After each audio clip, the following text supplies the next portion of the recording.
नमस्कार दोस्तों, आप सभी का आपके अपने YouTube चैनल में बहुत-बहुत स्वागत है।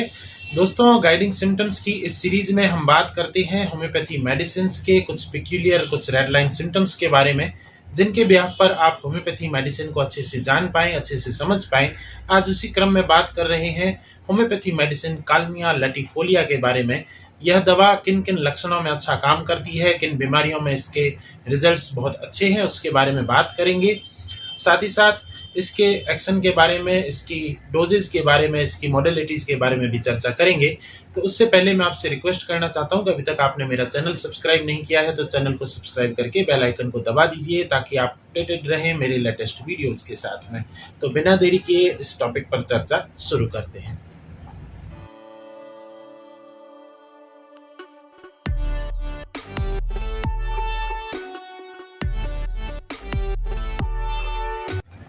दोस्तों, गाइडिंग सिम्पटम्स की इस सीरीज़ में हम बात करते हैं कुछ होम्योपैथी मेडिसिन्स के सर्टेन सिम्पटम्स के बारे में, कुछ अलग लक्षणों के बारे में, जिनसे कि आप उस मेडिसिन को अच्छे से याद रख पाएँ, उसको मेमोराइज़ करने में आपको आसानी रहे।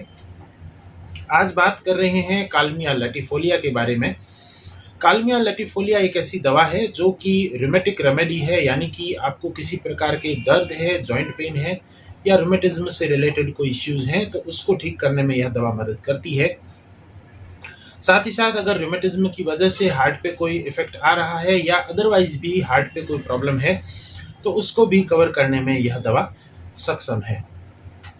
ऐसे मरीज़ जिनको कि स्लो पल्स की समस्या है, यानी कि नॉर्मल पल्स जो 72 पर मिनट होना चाहिए, वो अगर कम होकर 30 से लेके 40 के बीच में हो, यानी कि 30 से 40 के बीच में हो, और उसके साथ में मरीज़ को नौज़िया फ़ील होता हो, यानी कि उल्टी जैसा महसूस होता हो, इस प्रकार के लक्षण में आप कालमिया लैटिफोलिया दवा का उपयोग कर सकते हैं।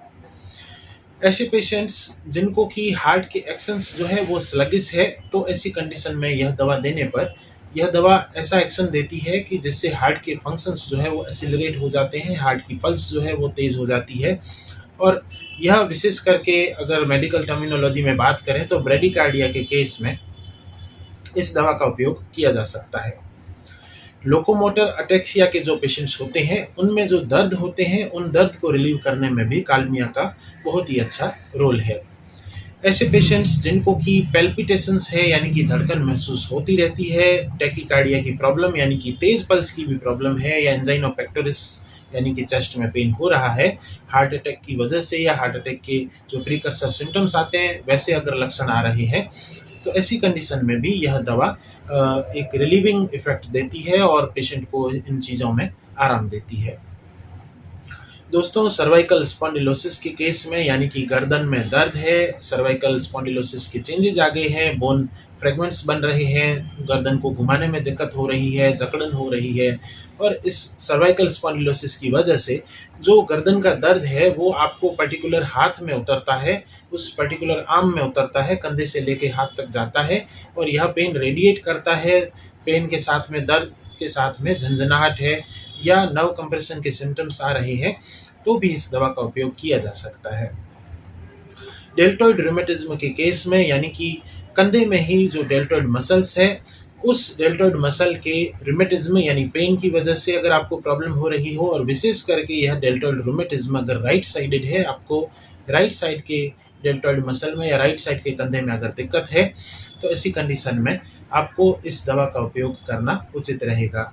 ऐसे पेशेंट्स जिनको कि जॉइंट पेन या मस्कुलर पेन एक लार्ज सरफेस एरिया में होते हो, जैसे कि कंधे से लेके पूरे हाथ में हो रहा हो या पूरे पाँव में एक पर्टिकुलर जांघ के पूरे एरिया में हो रहा हो, इस प्रकार के लॉन्ग एरियाज़ को अगर पेन महसूस कर रहे हैं, तो इसी दवा का उपयोग आप कर सकते हैं। यह दवा मल्टीपल जॉइंट पेन के केस में, जैसा कि मैंने पहले भी बताया कि रूमेटिज्म के केस में यह दवा काम करती है। अगर आपको इस प्रकार के खूब सारे जोड़ों में अगर आपको दर्द हो रहा हो, तो ऐसी कंडीशन में भी कालमिया लैटिफोलिया दवा आपको मदद करेगी और आपको पेन रिलीफ ज़रूर देगी।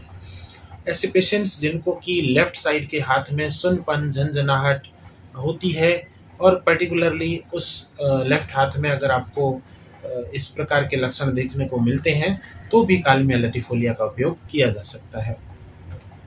पेशेंट को स्लीप की थोड़ी प्रॉब्लम रहती है, पेशेंट जल्दी जग जाता है, नींद पूरी नहीं होती और पेशेंट की आँख जल्दी सवेरे खुल जाती है और पेशेंट उसके बाद में सो नहीं पाता है। तो इस प्रकार की अगर प्रॉब्लम फेस कर रहे हैं तो इस दवा का उपयोग किया जा सकता है।